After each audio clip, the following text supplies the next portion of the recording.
الحمدللہ رب العالمین والعاقبۃ للمتقین والصلاۃ والسلام علی سید الانبیاء والمرسلین اما بعد فاعوذ باللہ من الشیطان الرجیم بسم اللہ الرحمن الرحیم ان اللہ وملائکتہ یصلون علی النبی یا ایھا الذین آمنوا صلوا علیہ وسلموا تسلیما اللہم صلی علی محمد وعلی آل محمد کما صلیت علی ابراہیم وعلی آل ابراہیم انک حمید مجید اللہم بارک علی محمد وعلی آل محمد کما بارکت علی ابراہیم وعلی آل ابراہیم انک حمید مجید الصلاۃ والسلام علیک یا رسول اللہ، الصلاۃ والسلام علیک یا حبیب اللہ، الصلاۃ والسلام علیک یا رحمۃ للعالمین وعلی آلک واصحابک یا خاتم النبیین۔ کمالو میری جاں کمانے کے دن ہے، نہ غفلت میں ہرگز گوانے کے دن ہے، نہ لہو و لعب میں بتانے کے دن ہے کہ روٹھے خدا کو منانے کے دن ہے۔ کمالو میری جاں کمانے کے دن ہے، نہ غفلت میں ہرگز گوانے کے دن ہے۔ واجب الاحترام برادران اسلام، سب کی سب تعریفیں اللہ رب العالمین عز و جل کے لیے جو پوری کائنات کو پالنے والا ہے، اور ہر قسم کا درود و سلام ہمارے پیارے نبی صلی اللہ علیہ وسلم کے لیے جنہوں نے دنیا میں تشریف لا کر حق کا بول بالا فرمایا۔ واجب الاحترام برادران اسلام، شب قدر کی فضیلت کے حوالے سے اللہ تبارک و تعالیٰ نے قرآن پاک کی ایک پوری سورہ مبارکہ کو نازل فرمایا۔ کوئی دن اور کوئی ایک رات ایسی نہیں پورے سال کے اندر جس کی فضیلت کو بیان کرنے کے لیے اللہ تعالیٰ نے قرآن پاک کی پوری صورت نازل فرمائی۔ یہ شان صرف اور صرف شب قدر کی ہے، لیلۃ القدر کی ہے، کہ اللہ تعالیٰ نے اس رات کی عظمت کو سمجھانے کے لیے قرآن پاک کی پوری صورت کو نازل فرمایا ہے، جس کا نام ہے سورۃ القدر۔ یہ سورہ مبارکہ 5 آیات پر مشتمل ہے، 5 آیات پر، اور ہر آیت شب قدر کی عظمت، شان اور فضیلت کو بیان کر رہی ہے۔ آئیے سب سے پہلے سورۃ القدر کا ترجمہ سنتے ہیں، اس کے بعد انشاءاللہ مختصر تفصیلات میں چلتے ہیں اور پھر دیکھتے ہیں کہ اللہ تبارک و تعالیٰ نے اس سورت کے ذریعے شب قدر کی عظمت ہمیں کس طرح سے سمجھائی ہے۔ اللہ تعالیٰ ہم سب کو شب قدر کی عظمت سے مالا مال فرمائے۔ اللہ تعالیٰ ارشاد فرماتا ہے، اعوذ باللہ من الشیطان الرجیم، بسم اللہ الرحمن الرحیم، انا انزلناہ فی لیلۃ القدر، بے شک ہم نے اس قرآن پاک کو لیلۃ القدر میں اتارا ہے۔ وما ادراک ما لیلۃ القدر، اور تجھے کیا معلوم کہ لیلۃ القدر کیا ہے؟ لیلۃ القدر خیر من الف شہر، لیلۃ القدر 1000 مہینوں سے زیادہ فضیلت والی رات ہے۔ تنزل الملائکۃ والروح، اس رات کے اندر فرشتے اور حضرت جبریل اترتے ہیں۔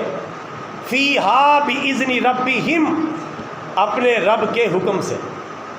من کل امر، ہر کام کے لیے اترتے ہیں۔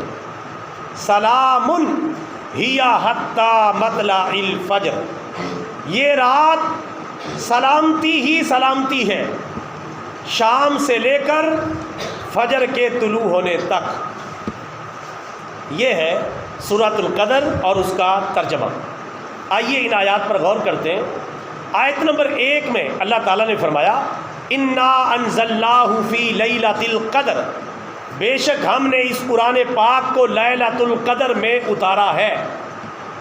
اسے یہ پتہ چلا قرآن پاک لیلۃ القدر میں اترا ہے، اور رمضان کے مہینے کا تو ہمیں سورۃ البقرہ میں بتا دیا گیا تھا کہ شہر رمضان الذی انزل فیہ القرآن، رمضان کا مہینہ وہ ہے جس میں قرآن پاک اتارا گیا ہے۔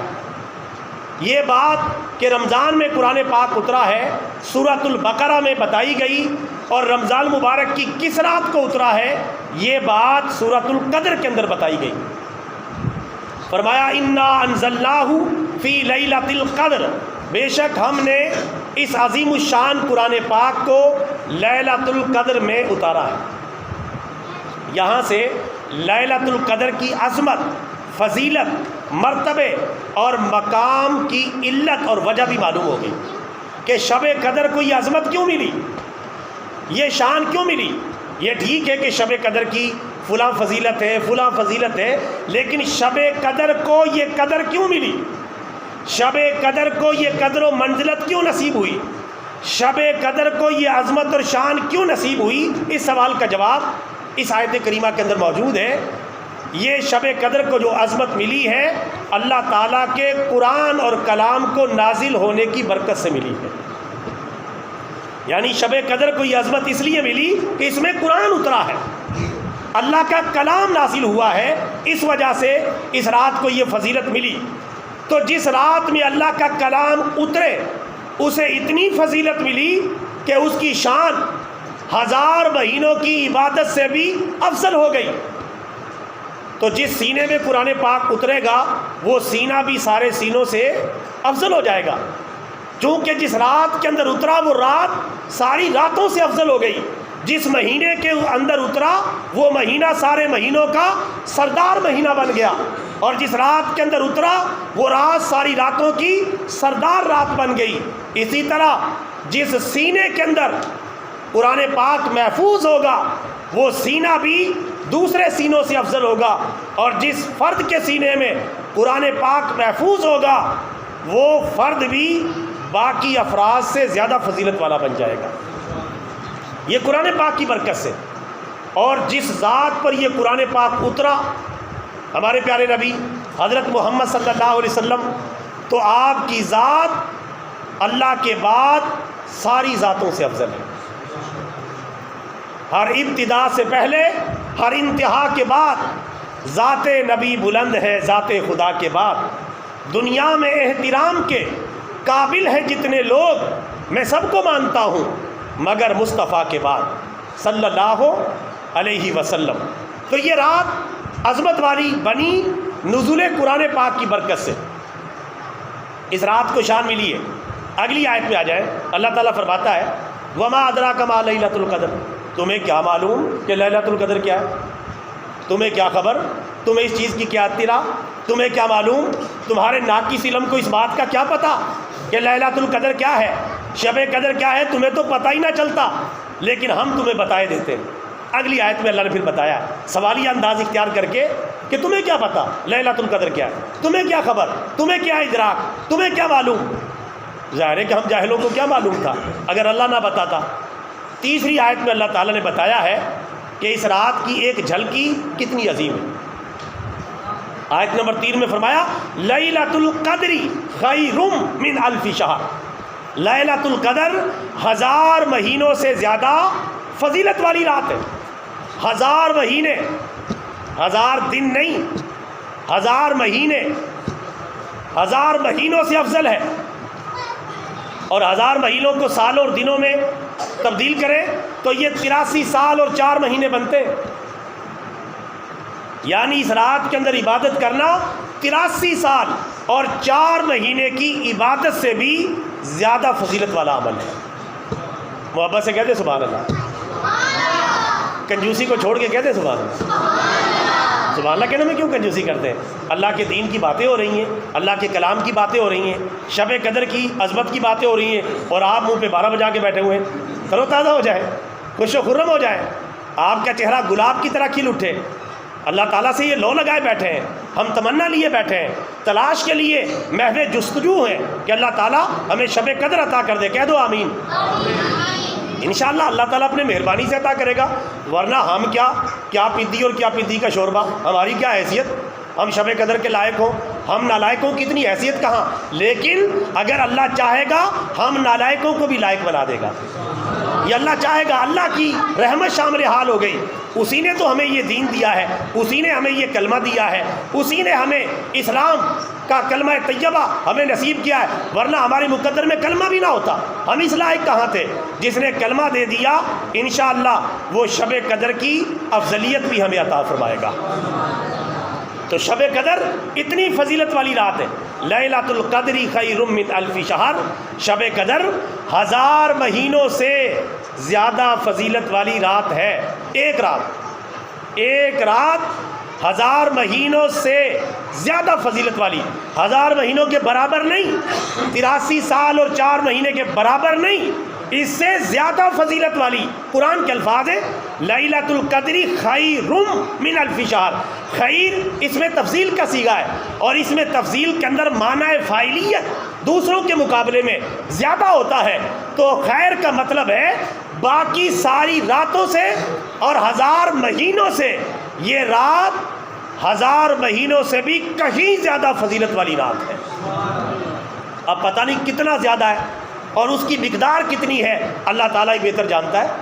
یہ اللہ نے ہمیں اتنا بتا دیا ہے، اس سے کم از کم خاکہ تو ہماری سمجھ میں آ گیا، ایک مفہوم تو سمجھ میں آ گیا، ہمارے کان تو کھڑے ہو گئے، ہم چوکنا تو ہو گئے کہ بھائی یہ تو کوئی رات عظیم رات ہے، کہیں ہم غافل ہی نہ رہ جائیں، اس لیے ہم تھوڑی تھوڑی ہمت کرنا شروع کر دیتے ہیں، اور اسی لالچ میں یہ محنت کرتے ہیں کہ اللہ تعالیٰ شب قدر کی عظمت عطا کر دے۔ یہ جو اعتکاف والے بیٹھے ہوئے ہیں دنیا بھر میں اور ہماری مسجد میں، یہ اعتکاف والے بھی اسی لالچ میں بیٹھے ہوئے ہیں کہ شب قدر مل جائے۔ اعتکاف کا مقصد ہی شب قدر کو پانا ہے۔ اعتکاف 10 دن کا اس لیے کیا جاتا ہے تاکہ شب قدر کے معدوم ہونے کا امکان ختم ہو جائے، مل جائے لازماً۔ جو بندہ 10 دن بیٹھا ہے، 24 گھنٹے بیٹھا ہے، دن رات بیٹھا ہے، شب قدر کسی دن میں بھی آ جائے، اللہ تعالیٰ اسے شب قدر کی فضیلت کا ثواب عطا فرما دے گا۔ اس لیے اعتکاف بیٹھا جاتا ہے۔ بعض بھائی آ کے اعتکاف والوں کو مذاق کر دیتے ہیں، ہاں بھائی دل لگ رہا ہے، کیسے قید میں بیٹھے ہوئے ہو؟ کئی بندوں کو میں نے دیکھا ان کو کہتے ہیں کیسے قید میں بیٹھے ہوئے ہو، اور تم تو جیل سی میں بیٹھے ہوئے ہو۔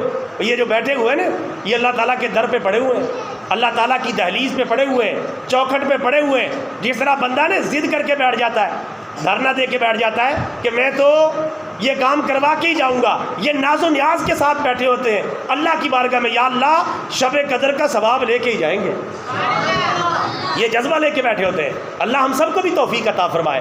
تو اعتکاف کا معنی ہی ہے جم کر بیٹھنا۔ اعتکاف کا ڈکشنری اور لغت میں معنی ہے جم کر بیٹھنا، ڈٹ کر بیٹھنا، یعنی اللہ تعالیٰ کی رحمت کی تلاش میں اور شب قدر کی تلاش میں۔ تو 10 دن کا اعتکاف بھی اسی لیے۔ شب قدر پہلے سارا سال گھومتی تھی، پھر اسے رمضان کے اندر مقید کیا گیا۔ اب یہ پورے رمضان کے اندر بھی امکانات ہوتے ہیں، لیکن ایک حد تک۔ سب سے زیادہ امکانات آخری 10 دنوں میں، آخری دنوں سے بھی بڑھ کر امکانات آخری 10 دنوں کی طاق راتوں میں، 5 راتوں میں، 21ویں، 23ویں، 25ویں، 27ویں اور 29ویں رات۔ 3 راتیں تو گزر گئی ہیں، 2 رہ گئی ہیں، 27ویں رہ گئی ہے اور 29ویں رہ گئی ہیں۔ ان کے اندر سب سے زیادہ امکان ہے، آخری 10 دنوں کے مقابلے میں بھی طاق راتوں کے اندر زیادہ امکان ہے، اور طاق راتوں میں بھی 27ویں رات کا امکان باقی راتوں سے زیادہ ہے۔ 27ویں رات کا علماء امت کی اکثریت کا رجحان 27ویں رات کو ہے۔ اسی وجہ سے 27ویں رات کو قرآن پاک کا ختم ہوتا ہے، محافل کا انعقاد ہوتا ہے، شب قدر کے فضائل بیان کیے جاتے ہیں، اور زیادہ بہتر انداز میں شب بیداری کی جاتی ہے، کیونکہ اس کا امکان زیادہ ہے دلائل کے اعتبار سے۔ اگرچہ قسم تو نہیں اٹھائی جا سکتی، لیکن امکان بہرحال زیادہ ہے۔ ایک صحابی رسول تو قسم بھی اٹھاتے تھے، ایک صحابی رسول قسم اٹھا کے کہتے تھے کہ میں قسم اٹھاتا ہوں کہ 27ویں رات شب قدر ہے۔ ان کو اتنا امکان تھا اور یقین تھا بلکہ کہ شب قدر 27ویں رات کو ہے۔ آ رہی انشاءاللہ، آج کی رات تو نہیں، کل کی رات 27ویں رات ہے۔ اللہ تعالیٰ ہم سب کو عطا فرمائے۔ اس میں شب بیداری کرنی ہے، جاگنا ہے اور گھر والوں کو جگانا ہے، خود ہی نہیں جاگنا۔ کئی بھائی جو ہے خود تو ماشاءاللہ جاگتے رہتے، گھر والے سارے سوئے رہتے، تو یہ کام نہیں کرنا، ڈبل ثواب کمانا ہے، خود بھی جاگنا ہے اور گھر والوں کو بھی جگانا ہے۔ رسول پاک کی سنت ہے، رسول پاک آخری 10 دنوں میں اتنی عبادت کیا کرتے تھے، اتنی باقی دنوں کے اندر محنت نہیں کرتے تھے، اور فرمایا کہ آپ خود بھی جاگتے تھے اور اپنے گھر والوں کو بھی جگاتے تھے۔ یہ بخاری اور مسلم کے الفاظ ہیں، خود بھی جاگتے تھے، اپنے گھر والوں کو بھی جگاتے تھے۔ تو گھر والوں کو جگائیں، تھوڑی سی تکلیف بھی ہو تو جگائیں۔ یہ رات پھر سال بعد آئے گی، پتہ نہیں اگلے سال رمضان نصیب ہوتا ہے نہیں ہوتا، اگلے سال شب قدر کی تلاش کا موقع ملتا ہے نہیں ملتا، اس لیے ہم اس کو ضائع کرنے کا رسک نہیں لے سکتے۔ اپنی سی کوشش تو کریں گے، اللہ تعالیٰ اپنا فضل فرمائے گا، کرم فرمائے گا، تو پورا سال اس رات کا انتظار کیا جاتا ہے۔ ابھی آئی ہے تو غفلت میں نہ گزاریں، اس رات کے اندر خود بھی جاگیں، گھر والوں کو بھی جگائیں، اور کوشش کریں 27ویں والی رات تو ساری رات ہی جاگنے کی ترتیب بنا لیں، سوئے نہ۔ ویسے بھی ہفتے اور اتوار کی درمیانی رات کو آ رہی ہے، کچھ بھائیوں کے لیے آسانی بھی ہو جائے گی اتوار کے دن آرام کرنے کے لیے۔ تو یہ شب قدر 3-4 گھنٹے ہم سوتے ہیں بیچ میں، تراویحاں پڑھ کے صلاۃ التسبیح وغیرہ پڑھ کے تقریباً 11 ساڑھے 11 12 بج ہی جاتے ہیں، تو 3 گھنٹے اور نہ سوئیں۔ کتنی دفعہ ہم کسی خوشی کے موقع پر، غمی کے موقع پر ساری رات نہیں سوئے، کئی مرتبہ ایسا ہوا ہے، تو شب قدر کے لیے کیوں نہیں ہو سکتا؟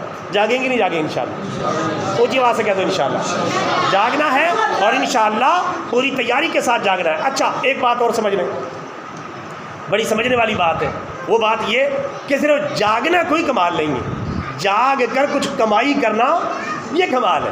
صرف جاگنا، بعض دوستوں کو دیکھا گیا اور بعض خاص طور پہ نوجوانوں کو، وہ صرف اس بات کا دھیان رکھے میری آنکھ نہ بند ہو جائے، آنکھ بند ہو جائے، بند نہ ہو، باقی عبادت کروں نہ کروں، پوری بستی کا چکر لگائیں گے، اس چوک پہ کھڑے ہیں، اس چوک پہ کھڑے ہیں، لوگ منہ میں ڈال لیے، چباتے پھر رہے ہیں، چائے پی لی، بس گھوم رہے، کر کچھ بھی نہیں رہے، نہ کوئی تسبیح، نہ کوئی صلاۃ التسبیح، نہ کوئی قرآن پاک کی تلاوت، نہ کوئی نوافل کا اہتمام، نہ توبہ استغفار کا اہتمام، بس جاگ رہے، بستر میں پڑے بس آنکھیں کھول کے کھڑے ہیں کہ جاگنا ہے بس۔ میرے بھائیو صرف جاگنا کوئی کمال نہیں ہے، با مقصد جاگنا، با مقصد جاگنا اصل کمال ہے۔ تو اس میں کرنا کیا ہے؟ کرنا کیا ہے؟ تلاوت کلام پاک، کرنا کیا ہے؟ صلاۃ التسبیح کا اہتمام، نوافل کا اہتمام، ذکر و اذکار، درود و سلام، توبہ و استغفار، اور اللہ تعالیٰ کی بارگاہ میں اپنے گناہوں کو یاد کر کے گڑ گڑانا، معافی مانگنا، شب قدر کے اجر کا سوال کرنا، اپنی بخشش کا، مغفرت کا سوال کرنا، اور خاص طور پہ دوسرے مسلمان اور اپنی فیملی کے دوسرے افراد کے لیے بھی دعا مانگیں۔ جب ہم دوسروں کے لیے دعائیں مانگتے ہیں، وہی دعائیں ہمارے اپنے حق میں قبول ہو جاتی ہیں۔ اس کی وجہ کیا ہے؟ چونکہ بندہ اپنے حق میں مانگے جاتا ہے، یا اللہ مجھے مجھے مجھے یہ دے دے، مجھے یہ دے دے، اپنے لیے، اور بعض اوقات بندے کے گناہ آڑے آتے ہیں، اپنے حق میں اس کی اپنی دعا فوراً قبول نہیں ہوتی، اگرچہ ہو تو جاتی ہے، دعائیں رد نہیں ہوتی، دعائیں کسی نہ کسی موقع پر قبول ہو جاتی ہیں، یا جلدی یا بدیر، دعائیں ضائع نہیں ہوتی ہیں، ذہن میں رکھیں۔ جب بھی آپ دعا مانگیں گے دعا آپ کی قبول ہو جائے گی، لیکن اگر فوراً قبول کروانا ہے تو دوسروں کے حق میں دعائیں مانگیں، وہی دعائیں آپ کے حق میں قبول ہو جائیں گی۔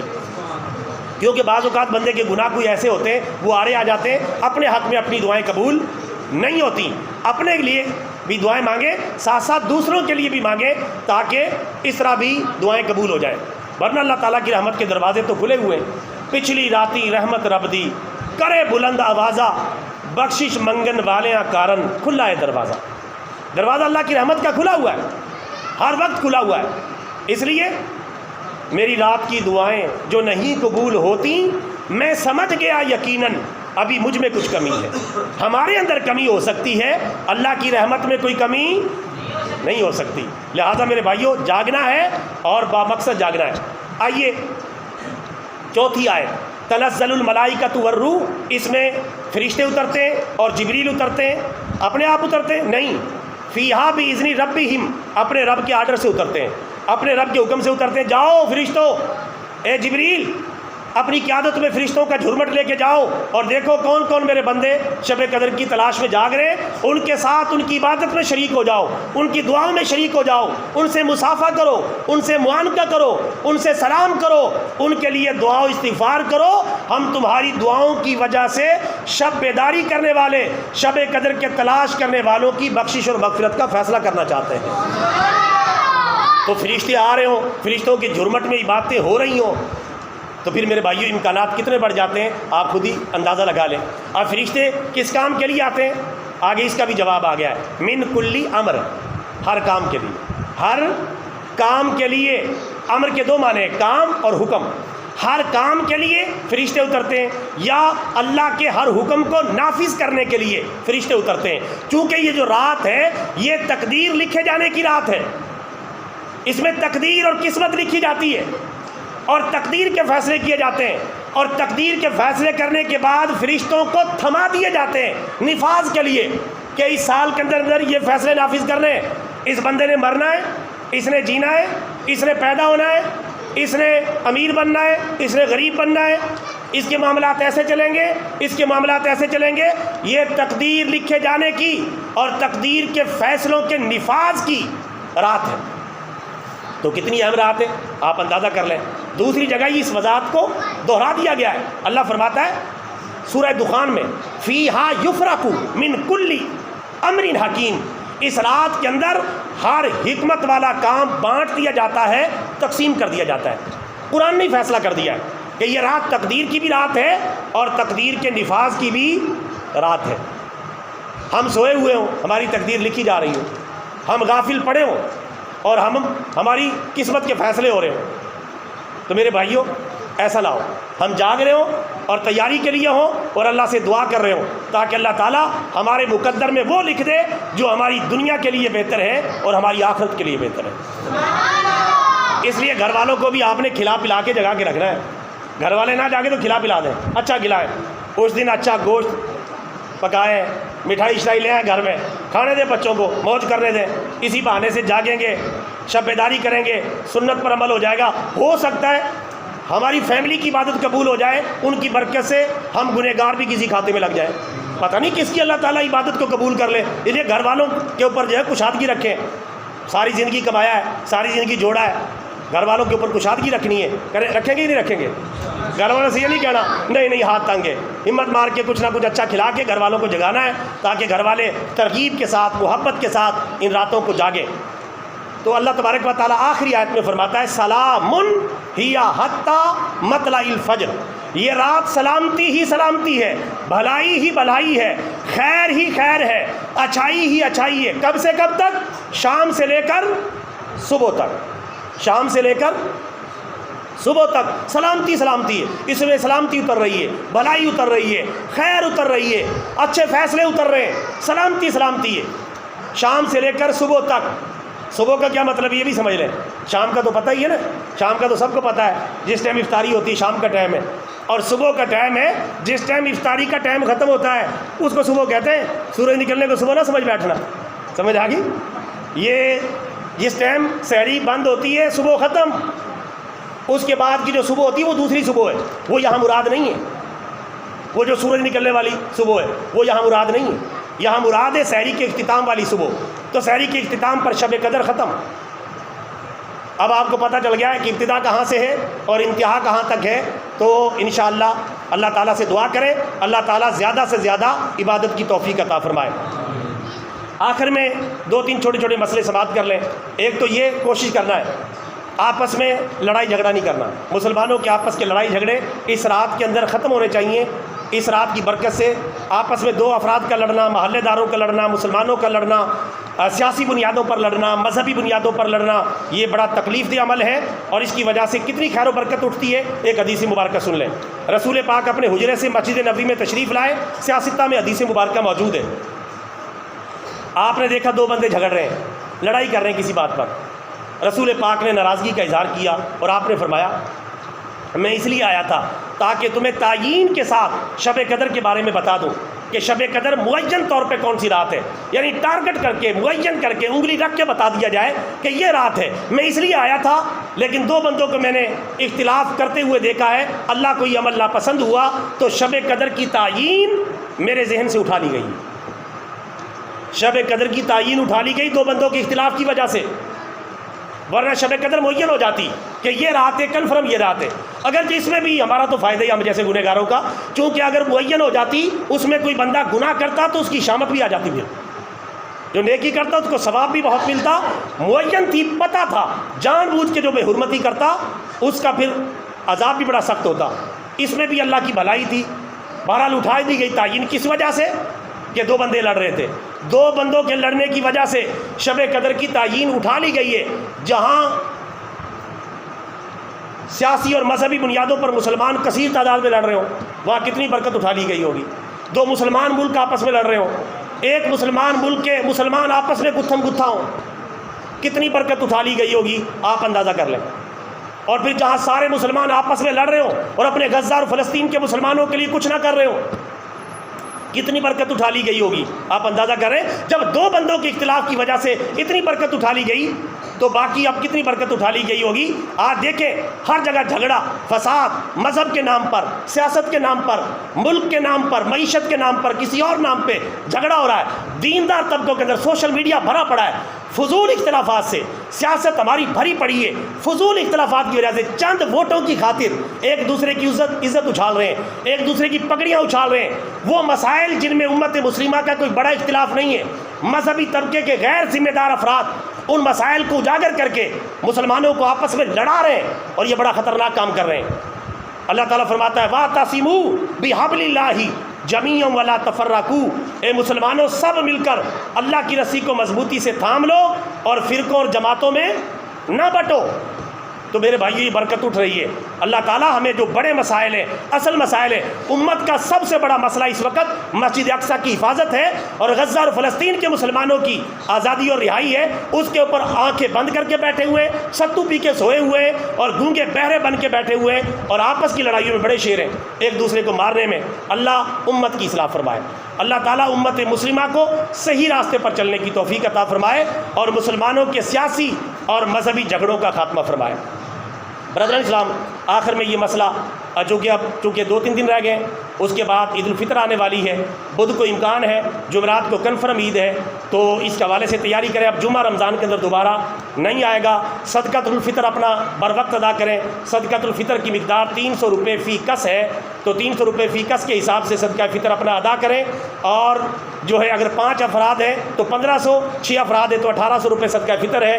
عید کی نماز پڑھنے سے پہلے صدقہ فطر ادا کریں۔ اگر کوئی بندہ بوڑھا ہونے کی وجہ سے یا بزرگ ہونے کی وجہ سے روزہ نہیں رکھ سکا اور آئندہ امکان بھی نہیں، تو اس کا فدیہ ادا کیا جائے۔ فدیہ بھی 300 روپے فی روزہ ہے، اور 30 روزوں کا فدیہ 9000 روپے بنے گا، تو اس کا فدیہ ادا کریں تاکہ اللہ تعالیٰ کے ساتھ معاملہ صاف ہو۔ اگر آپ کو اللہ نے امیر بنایا ہے تو اپنی زکوٰۃ بھی ادا کریں، صدقات واجبہ بھی ادا کریں، مستحق لوگوں تک پہنچائیں۔ خاص طور پر دینی مدارس کو اس بارے میں ترجیح دیں، دینی مدارس کو سپورٹ کرنے کا ڈبل ثواب ہے۔ ایک تو آپ کا فریضہ ادا ہو جائے گا، دوسرا قرآن و سنت کی تعلیمات کے فروغ میں آپ کا حصہ بھی شامل ہو جائے گا۔ جو احباب اس مسجد سے ملی کا مدرسہ ہے ہمارا جامعہ تعلیم الاسلام، جہاں مسافر طالبات بھی پڑھتی ہیں، جن کے 3 ٹائم کے کھانے کا یہاں بندوبست ہوتا ہے، تو جو احباب یہاں اپنی زکوٰۃ کی رقم صدقہ فطر یا فدیہ وغیرہ دینا چاہیں تو بتا کے اعلانیہ طور پہ دے سکتے ہیں۔